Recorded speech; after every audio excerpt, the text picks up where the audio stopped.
Hello students, तो आपका BSc nursing का एंट्रेंस एग्जाम आने वाला है और सबको जीके की टेंशन बहुत होती है क्योंकि इसके अंदर 10 क्वेश्चंस का जो पार्ट रहता है वो जीके का रहता है।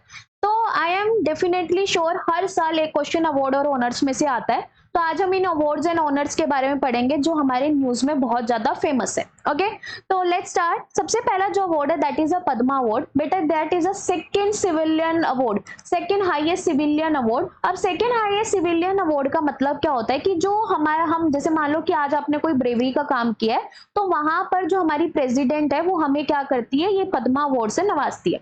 तो ये जो पद्मा अवार्ड है, the government of India started this award ceremony इन 1954। कब स्टार्ट किए गए ये अवार्ड्स? 1954 में स्टार्ट किया गया। एंड टू सिविलियन अवार्ड्स है, there are two civilian awards, जिसमें सबसे पहला जो अवार्ड है that is Bharat Ratna and second civilian award that is Padma Vibhushan. तो Padma Vibhushan is one of the Padma award. But हुआ क्या, इन 1955 में ये जो पद्मा अवार्ड्स हैं इन अवार्ड्स को तीन कैटेगरी में बांट दिया गया, जिसके अंदर top highest Padma civilian award. देखो ध्यान रखना, अगर टॉप सिविलियन अवार्ड पूछा जाए तो भारत रत्न आएगा, टॉप पद्मा सिविलियन अवार्ड में पूछा जाए तो that is Padma Vibhushan. Padma Vibhushan is a top Padma civilian awards, जिसमें सेकंड आता है पद्मा भूषण एंड थर्ड आता है पद्मा श्री। हर साल ओकेजन रिपब्लिक डे पर इन अवार्ड्स को दिया जाता है एंड ऑल्सो कौन प्रेजेंट करता है इनको? President of our India present this award. तो यहाँ पर आप देख रहे हो this represent the Padma Vibhushan, ये Padma Bhushan and this is Padma Shri. चलिए, तो यहाँ पर आपको क्या याद रखना है, क्वेश्चन क्या आ सकता है? इस साल 131 पद्मा अवार्ड्स डिस्ट्रीब्यूट किए गए थे, जहां पर कोई भी भारत रत्न नहीं था, जिसके अंदर 5 थे पद्मा विभूषण, 13 थे पद्मा भूषण एंड 113 थे पद्मा श्री ओनर्स। याद रखना ये अमाउंट, 5 थे पद्मा विभूषण, 13 थे पद्मा भूषण एंड 113 थे पद्मा श्री ओनर्स। और ये जो सेरेमनी थी वो राष्ट्रपति भवन में होती है हर साल। इस साल की जो सेरेमनी थी वो हुई थी मई 25 को 2026। नेक्स्ट है पद्मा विभूषण, जिसके अंदर सबसे ज्यादा फेमस हुए Dharmendra Singh Deol. On the case art and cinema में बहुत ज्यादा उनका योगदान था, तो ये फेमस हुए, तो इनके ऊपर क्वेश्चन आ सकता है। नेक्स्ट देखते हैं, जो पद्मा भूषण है that is given to the Alka Yagnik. Alka Yagnik को दिया गया था, that is a very famous personality जो आजकल न्यूज में चर्चित रही काफी टाइम तक। ऑल्सो श्री विजय अमृतराज, जो स्पोर्ट्स के केसेस में उन्हें ये पद्मा भूषण दिया गया। नेक्स्ट आता है पद्माश्री हरमप्रीत कौर, जो स्पोर्ट्स के अंदर पंजाब के अंदर इनको पद्मश्री से नवाजा गया, तो वेरी इंपॉर्टेंट है यहाँ पर। ऑल्सो श्री मगंती मुरली मोहन, तो ये भी हमारे बहुत ज्यादा न्यूज में रहे, तो इनके आपको नाम याद रखने हैं, पर मेजरली आपको नंबर ऑफ द अवार्ड्स जरूर याद रखने हैं। नेक्स्ट आता है द भारत रत्न अवार्ड। इस साल तो नहीं दिया गया, but we have to learn कि ये जो भारत रत्न अवार्ड है, ये अवार्ड लास्ट अगर हम 2024 की बात करें तो किन को प्रोवाइड किया गया था the Bharat Ratna award? It is one of the highest civilian award of our India, highest civilian award है ये। अब इसमें हमारे आते हैं नरसिम्हा राव, ठीक है। नेक्स्ट आते हैं चौधरी चरण सिंह, थर्ड आते हैं हमारे MS Swaminathan, very important. MS Swaminathan को भारत रत्न दिया गया इन 2024। नेक्स्ट आता है Karpoori Thakur and next is Lal Krishna Chand Advani. तो these are the awardees in 2024 जिनको अवार्ड दिया गया, और अब तक उसके बाद कोई भी भारत रत्न डिस्ट्रीब्यूट नहीं किया गया। नेक्स्ट आता है द फ्रेंच एंडलमैन अवार्ड। अब जो ये फ्रेंच एंडलमैन अवार्ड है, वेरी इंपॉर्टेंट, बहुत हाई चांसेस है इसके ऊपर क्वेश्चन आने के, because this is a very greatest award of our operational research के अंदर ये बहुत अच्छा अवार्ड है। तो यहाँ पर बोलते हैं कि it is a world most prestigious honour that is given under research and advance analytics. Research and advance analytics का क्या मतलब है कि कोई भी आपने न्यू रिसर्च करी है, जैसे बायोटेक्नोलॉजी के अंदर आपको पता है नए नए प्रोडक्ट्स बनते रहते हैं, तो प्रोडक्ट का बनना खाली इस अवार्ड में इंक्लूड नहीं होता है, उस प्रोडक्ट्स की जैसे आपने मार्केटिंग किया या उस प्रोडक्ट्स को सक्सेसफुली जनता तक पहुंचाया है, वो भी इस अवार्ड्स के अंदर देखा जाता है। इसलिए हम बोलते हैं ऑपरेशनल रिसर्च एंड एनालिटिक्स। एक तरह से इसको ऑपरेशनल रिसर्च का नोबेल प्राइज भी बोला जाता है, इसलिए मैंने बोला कि बहुत इंपॉर्टेंट अवार्ड है द फ्रेंच एंडलमैन अवार्ड। अब ये फेमस क्यों हुआ हमारे इंडिया में? ये फेमस क्यों हुआ? Conducted by informs. कौन कंडक्ट करता है इसको? तो इन्फॉर्म्स इसको कंडक्ट करवाता है। अब ये फेमस क्यों हुआ हमारी इंडिया के अंदर, तो यहाँ पर आप देखोगे the department of food and public distribution, जो हमारे इंडिया के अंदर जो अनाज बांटने का जो डिपार्टमेंट है वो टॉप 5 फाइनलिस्ट के अंदर इंक्लूड था, या आप बोल सकते हो that is included into the top 6 finalist के अंदर ये इंक्लूड हुआ। अब जो ये डिपार्टमेंट था, इन्होंने एक प्रोग्राम चालू किया था अन्न चक्रा प्रोग्राम, जहां पर इनको पब्लिक के अंदर ज्यादा से ज्यादा क्या करने थे, ग्रेन्स को डिस्ट्रीब्यूट करना था। अब जो ये प्रोग्राम है ये किस 2 ऑर्गेनाइजेशन ने स्टार्ट किया था, that is involve IIT Delhi and also हमारी यूनाइटेड नेशन का जो वर्ल्ड फूड प्रोग्राम है वो भी इसके अंदर इंक्लूड है। तो यहाँ पर फूड ग्रेन्स को अक्रॉस द इंडियन कम्युनिटी के अंदर डिस्ट्रीब्यूट किया गया, और ये जो डिस्ट्रीब्यूशन है ये हमको अन्न चक्र जो अभियान है ये हमें 6th फाइनलिस्ट बनाता है। कौन से अवार्ड में, द फ्रेंच एंडलमैन अवार्ड में। तो अब क्वेश्चन कैसे आ सकता है, ये फाइनलिस्ट के बारे में पूछ सकता है। Also they can ask about this department, also they can ask about कौन किसने इसके अंदर पार्ट लिया था, और ये जो अवार्ड है ये किस कैटेगरी के अंदर आता है ये भी आपसे पूछ सकते हैं। और इस अवार्ड को कौन कंडक्ट करता है, इन्फॉर्म्स इस अवार्ड को कंडक्ट करता है। नेक्स्ट आता है जीवन रक्षा पदक सीरीज ऑफ अवार्ड्स। हर साल ये अवार्ड्स दिए जाते हैं, और कौन रिप्रेजेंट करता है, प्रेसिडेंट ऑफ इंडिया रिप्रेजेंट करती है। इस साल ये जीवन रक्षा पदक दिया गया 30 इंडिविजुअल्स को। these जीवन रक्षा पदक आज दिए जाते हैं उन लोगों को जिन्होंने किसी की जान बचाई या कोई ब्रेवरी का काम किया हो, तो उन लोगों को ये जीवन रक्षा पदक अवार्ड दिया जाता है। तो यहाँ पर 30 इंडिविजुअल्स थे जो इस बार जिनको ये अवार्ड मिला। The honours are divided into 3 categories, इनको भी 3 कैटेगरीज में डिवाइड किया गया। पहला आता है सर्वोत्तम, आप पहला वर्ड याद रख लो, सर्वोत्तम, जो सबसे ज्यादा बहुत अच्छी ब्रेवरी का काम किया। कितने अवार्ड्स उसके अंदर, 6 अवार्ड। फिर आता है उत्तम एंड फिर आता है जीवन। तो उत्तम के अंदर 6 अवार्ड ही थे एंड जीवन के अंदर 18 अवार्ड से। तो इसी तरह से 30 इंडिविजुअल्स को ये अवार्ड मिला था। तो याद रखना 30 इंडिविजुअल्स को मिला था ये अवार्ड, जिसमें सर्वोत्तम थे 6, उत्तम थे 6 एंड जीवन थे 18। नेक्स्ट आता है the bookers prize, very very important. जो बुकर प्राइज अवार्ड होता है बेटा एक लिटरेरी अवार्ड है। लिटरेरी अवार्ड का मतलब कि जो आपकी लैंग्वेज से लिखी हुई बुक होती है, जैसे मान लो इंग्लिश लैंग्वेज है, उसके लिए ये अवार्ड होता है, that means the Booker award. नाम से पता चल रहा है कोई बुक लिखने के बाद ये अवार्ड दिया जाता है। और नेटिव जो लैंग्वेज है इस बुक को, मतलब किस लैंग्वेज में वो बुक होनी चाहिए, that is your English language. English language की बुक वो होनी चाहिए। अब हुंगेरियन ब्रिटिश ऑथर डेविड सेजले को 2025 बुकर प्राइज दिया गया। कौन सी बुक के लिए, उसकी बुक का नाम क्या है, फ्लैश। और कितना यूरोज उसको प्राइज मिला, 50,000 यूरो प्राइज मिला। सेकंड आपको याद रखना है ये बुकर प्राइज के लिए कंडीशन है, हर कोई इंग्लिश ऑथर इस प्राइज को अटेन नहीं कर पाता है। रीजन क्या है कि बुक का इंग्लिश के अंदर लिखा होना और पब्लिश होना कहां पर, यूके और आयरलैंड के अंदर नेसेसरी है।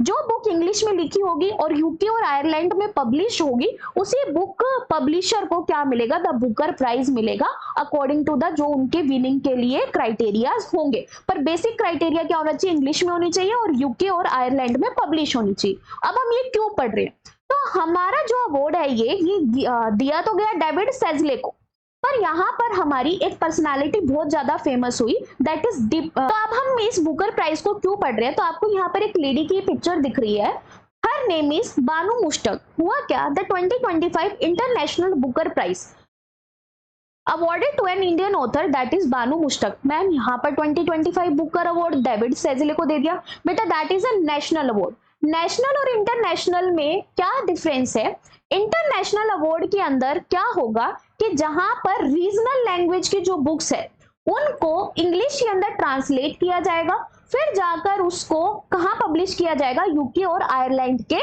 पब्लिशिंग हाउसेज में। मतलब है तो वो रीजनल लैंग्वेज की, पर उसको जब हमने अवार्ड के लिए सबमिशन किया तो उसको हमने इंग्लिश में कन्वर्ट करके किस पब्लिशिंग हाउस में पब्लिश किया, यूके और आयरलैंड में। तो इंटरनेशनल का मतलब जहां पर हम ट्रांसलेटिंग बुक्स को पब्लिश करते हैं, नेशनल का मतलब जहां पर एक्चुअल वो लिखी गई थी इंग्लिश लैंग्वेज के अंदर ही। तो अगर हम ट्रांसलेटिंग बुक का बात करें तो हमारी जो इंडिया की पर्सनालिटी है बानू मुश्तक, और इसकी बुक को ट्रांसलेट किया था दीपा भस्ती ने, for a short story collection of heart lamp. English में इसका नाम क्या है, हर्ट लैम्प। ओरिजिनली इसका नाम क्या था, हृदय। याद रखना बुक का नाम भी पूछा जा सकता है। हर्ट लैम्प ट्रांसलेटिंग वर्ड है इसका, और हृदय क्या है इसका, हृदय दीपा। हृदय दीपा, हृदय का मतलब हर्ट, दीपा का मतलब लैम्प।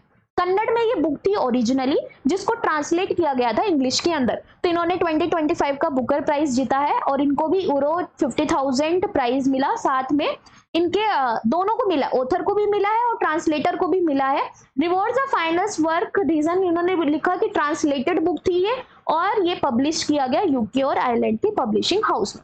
नेक्स्ट आता है गैलेंट अवार्ड्स। ये सिविलियन अवार्ड्स नहीं होते, ये हमारे सोल्जर्स के लिए होते हैं जिन्होंने एक्सट्रीम ब्रेवरी का काम किया होता है। अब यहाँ पर पहला जो गैलेंट्री अवार्ड है दैट इज अ परमवीर चक्र and it is a highest bravery award. Next आता है अशोक चक्र, थर्ड आता है महावीर चक्र, फोर्थ आता है कीर्ति चक्र एंड फिफ्थ आता है वीर चक्र एंड लास्ट इज अ शौर्य चक्र। अब ये जो इतने सारे अवार्ड्स हैं इनको भी दो कैटेगरीज में बांटा गया है। पहली कैटेगरीज वो है जिसके अंदर एक एनिमी को फेस के अंदर उन्होंने एनिमी को फेस किया है एंड सेकंड कैटेगरी आती है जहां पर उन्होंने एनिमी को डायरेक्ट फेस नहीं किया है, हाँ पर वहां पर एनिमी को मारने के लिए क्या किया है, अपना एक्सट्रीम सेक्रीफाइस या एक्सट्रीम ब्रेवरी वहां पर दिखाई है। तो इसी वजह से जिन्होंने एनिमी को डायरेक्टली फेस किया है उसके अंदर जो अवार्ड आता है दैट इज अ परम सीरीज, परमवीर चक्र, देन इज महावीर चक्र and third is Ashok Chakra. तो these are the series of awards given in the case of facing the enemy. जहां पर एनिमी को डायरेक्ट फेस नहीं किया गया पर वहां पर भी ब्रेवरी और सेक्रीफाइस शो किया गया है, तो उसके अंदर आता है फर्स्ट अवार्ड कीर्ति चक्र, सेकंड वीर चक्र एंड थर्ड इज अ शौर्य चक्र। तो यहाँ पर दो तरीके से क्वेश्चन आ सकते हैं, एक तो सीरीज पूछी जाएगी गैलेंट्री अवार्ड्स की, तो यही सीरीज है, फर्स्ट आएगा परमवीर चक्र, सेकंड आएगा अशोक चक्र। पर सेकंड क्वेश्चन कैसे आ सकता है कि पहला अवार्ड जो एनिमी को फेस करने के दौरान दिया गया दैट इज अ परमवीर चक्र और फर्स्ट हाईएस्ट गैलेंट्री अवार्ड जो इनडायरेक्टली एनिमी को फेस करने के लिए दिया गया दैट इज अ कीर्ति चक्र। याद रखना, फर्स्ट हाईएस्ट ब्रेवरी अवार्ड जो एनिमी को फेस करके दिया गया दैट इज अ परमवीर चक्र, फर्स्ट हाईएस्ट गैलेंट्री अवार्ड जो एनिमी को फेस करे बिना दिया गया पर वहां पर भी उसकी एक्सट्रीम ब्रेवरी और सेक्रीफाइस देखा गया दैट इज अ कीर्ति चक्र।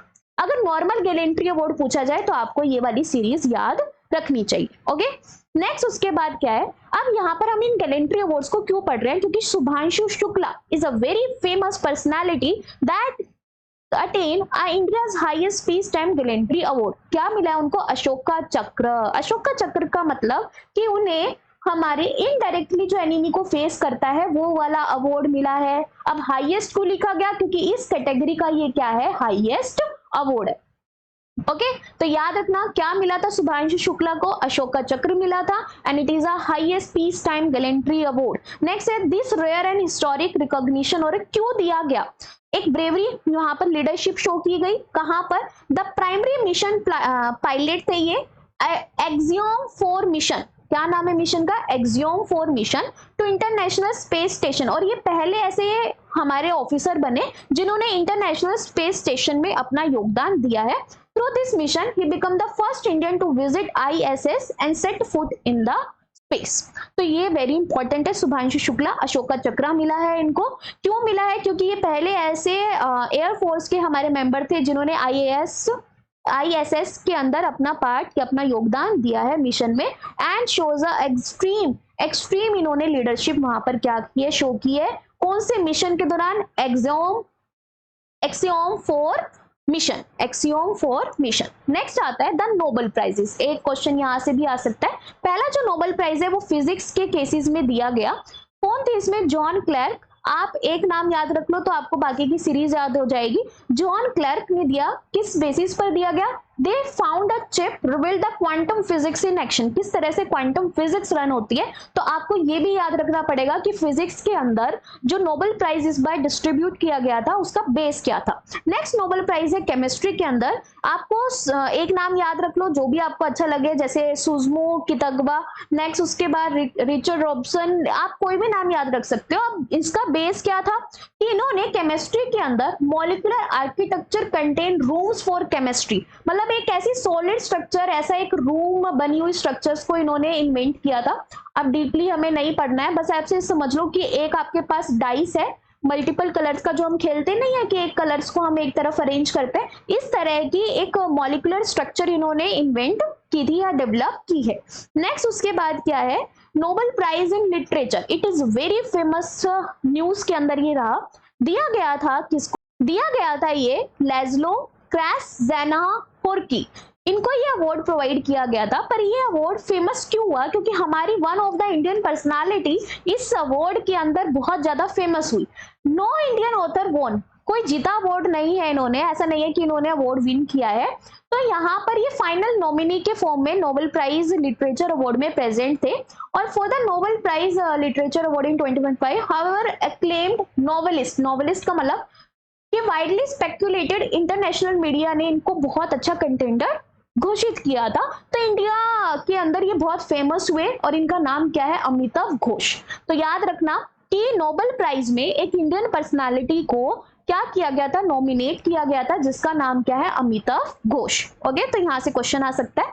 नेक्स्ट आता है psychology and medicine. This is very important, very very important. जो मैरी ई ब्रनको थे, तो इनको मीडिया ने क्यों फेमस किया, because they understood how the immune system is kept in check. Immune system कैसे चेक में रहता है, मतलब आपको पता है कि हमारी बॉडी का जो इम्यून सिस्टम है वो हमारी बॉडी के इन्फेक्शन से क्या करता है, फाइट करता है। अब इन्होंने तो इन्फेक्शन से फाइट कर लिया, अगर हमारा इम्यून सिस्टम ही खुद इन्फेक्शन के फॉर्म में बन जाए हमारी बॉडी के अंदर, मतलब हमारी बॉडी को क्या कर रहा है, हार्म कर रहा है, तो उस केस में हमें ये पढ़ना है कि एक नॉर्मल इंसान के अंदर ये जो इम्यून सिस्टम है, इस इम्यून सिस्टम को कंट्रोल कौन करता है। तो ये जो सारी मैकेनिज्म्स हैं, वो मैकेनिज्म किसने डिस्कवर करी थी, हमारी मैरी ई ब्रनको ने, फ्रेड रैमडेल ने एंड सिमोन सकागुची क्या है, तो सिमोन सकागुची एंड इन्होंने क्या किया था, इसको डिस्कवर किया है। ओके, नेक्स्ट आता है Nobel prize, peace prize, that is a Maria Corina Machado. तो इनको नवाजा गया Nobel prize in peace. Peace का मतलब कि इन्होंने ऐसी फैलाए, मतलब जैसे दया भावना रखते हैं दूसरे लोगों के लिए, तो वो जो प्राइज है, वो प्राइज को हम क्या बोलते हैं, नोबेल पीस प्राइज। नेक्स्ट आता है Dada Saheb Phalke award for lifetime achievement. ये लाइफ टाइम अचीवमेंट जो अवार्ड है, आप यहाँ पर देख रहे हो, दिस इज एक्टर, सबने एक ना एक फीचर तो इनकी देखी ही होगी। तो ये जो एक्टर थे जिनका नाम है Mohanlal, it is a diverse actor. Diverse actor का मतलब ये प्रोड्यूसर भी हैं, ये डायरेक्ट भी करते हैं, हर काम करते हैं ये। और जो दादा साहेब फाल्के अवार्ड है, वो हर साल प्रेसिडेंट द्रौपदी मुर्मू ये प्रेजेंट करती है। और इस अवार्ड को हम किसके कैटेगरी के अंदर रखते हैं, it is a national film award ceremony. Next उसके बाद Dada Saheb Phalke award of international film festival, जहां पर यहाँ पर डिफरेंट फिल्म्स या उससे रिलेटेड अवार्ड्स की कैटेगरीज होती है। जैसे बेस्ट फिल्म यहाँ पर हुई स्त्री 2। याद रखना इन 2024 12th फेल, जो कि बहुत famous one of the film है जो आज भी चलती है इतनी, उसको ये अवार्ड से नवाजा गया था इन 2024। तो ये भी एक क्वेश्चन बन सकता है। नेक्स्ट है बेस्ट एक्टर, इस साल का कौन रहा, Kartik Aaryan. Artist of the year कौन था, AR Rahman. And excellence in Indian cinema, जिन्होंने 25 साल से भी ज्यादा काम किया, तो एक्सीलेंस अवार्ड किसको दिया गया, शिल्पा शेट्टी को। तो ये भी आपको याद रखना है, Dada Saheb Phalke awards. I hope कि आपको ये अवार्ड्स याद रहेंगे, समझ में आया है, तो आप इसको एक जगह पर लिख लीजिए और इसको रिवाइज कीजिए, अभी इतना देर नहीं हुआ है। एंड आई एम बिलीविंग कि ये क्वेश्चन इसमें से आएगा, क्योंकि हर साल अवार्ड्स सेरेमनी से या करंट अफेयर से क्वेश्चन पूछा जाता है। Do follow my channel for more updates, और आपको इसी तरह की सीरीज आगे भी देखने को मिलेगी, और हम MCQ प्रैक्टिस भी करेंगे। इन 5 और 6 डेज आप पूरा जीके पोर्शन इसी तरह से रिवाइज कर लेंगे, जहां पर एक ही स्लाइड में आपको, जैसे नेक्स्ट जो आपकी स्लाइड आएगी, जितनी भी योजनाएं हैं उनके बारे में हम पढ़ेंगे, क्योंकि हर साल एक योजना से भी क्वेश्चन आता है। थर्ड हम पढ़ेंगे कि इंडिया के अंदर जितनी भी ज्योग्राफिकल है, कि इंडिया के अंदर एम्ब्लेम कौन सा है, इंडियन फ्लैग किसने बनाया, नेशनल एंथम किसने लिखी, वो उन सब के बारे में पढ़ेंगे, क्योंकि इससे भी एक क्वेश्चन आता है। तो आपको जीके इतना सारा उठाकर पढ़ने की जरूरत नहीं है, जहां से क्वेश्चन मैक्सिमम टाइम्स आया, जैसे अवार्ड्स में से क्वेश्चन हर साल पूछा जाता है, वो हमने कवर कर लिया। आई होप आपको ये समझ में आया है। Thank you so much.